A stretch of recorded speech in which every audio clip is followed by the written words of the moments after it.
Alors bonjour, voici un algorithme écrit en pseudocode, à l'aide de l'application Argo. On va tester notre algorithme surface cercle.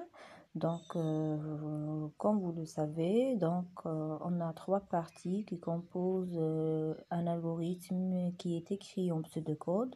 On a l'entête, la partie déclarative et le corps. Dans l'entête, on met le mot algorithme suivi du nom identifiant de l'algorithme. Puis après, on met la liste des constantes et des variables qu'on a dans le traitement. Ici, on a le S est égal à pi fois R au carré. Donc, on a une constante pi qui est égale à 3,14 et deux variables. On a le R qui est une variable d'entrée et le S qui est une variable de sortie. Donc, qu'est-ce qu'on cherche? On cherche le S. Donc, le S est une variable de sortie et le R, donc c'est une donnée d'entrée avec laquelle on va travailler ce traitement. Donc, on met notre partie déclarative, donc la liste des constantes, voilà les constantes qu'on a dans notre algorithme. Donc, on a une seule constante qui est le pi est égal à 3,14 et on a deux variables, alors le S et le R qui sont de type réel. Alors, dans le corps de l'algorithme, on demande tout d'abord la variable d'entrée. Ici, la variable d'entrée qu'on va demander, c'est le R. Donc, on va demander à l'utilisateur de nous donner le R.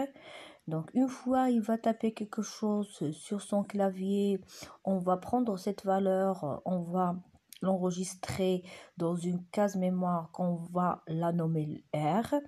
Et après, on va utiliser cette valeur dans notre traitement. Donc, on va mettre R fois pi pour avoir la valeur de sortie, le S. Donc, une fois on a calculé le S, on va lui donner le résultat. Voilà, la surface de cercle que tu cherches égale à S. Donc, je suis en train d'expliquer les bases de l'algorithmique pour les troncs communs. C'est un bon logiciel pour tester vos algorithmes. Donc, essayez de travailler avec. Je fais cet exemple juste pour voir l'exécution d'un algorithme écrit en pseudocode. Après, on va voir d'autres, bien sûr, et on va petit à petit avancer dans notre cours. Alors, tout d'abord, après, je vais essayer de vérifier mon code si tout va bien. Donc, pour vérifier ou bien pour compiler, on dit en informatique, on va compiler le programme ou bien l'algorithme. On va cliquer ici sur vérifier. Donc, vous voyez la compilation avec succès.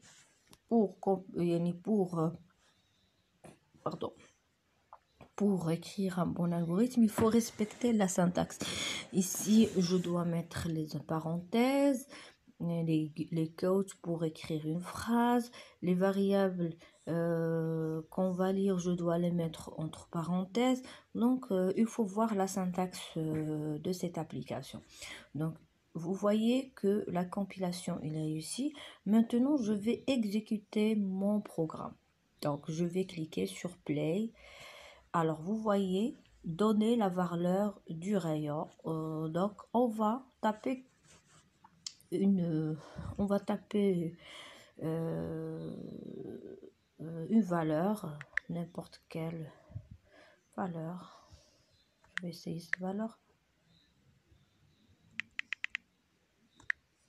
Donc, je vais mettre espace et je vais taper n'importe quelle valeur. Vous voyez, donc je mets 345,4 et je vais appuyer sur entrée. Vous voyez, la surface du cercle égale à 373 700 38,53. D'accord? Donc j'espère que vous avez bien saisi les choses. Essayez d'utiliser cette application sur vos téléphones, sur vos smartphones, et essayez d'écrire les algorithmes qu'on a vus en classe. Comme ça, vous entraînez mieux. D'accord? Allez, bonne chance et bon courage à tout le monde.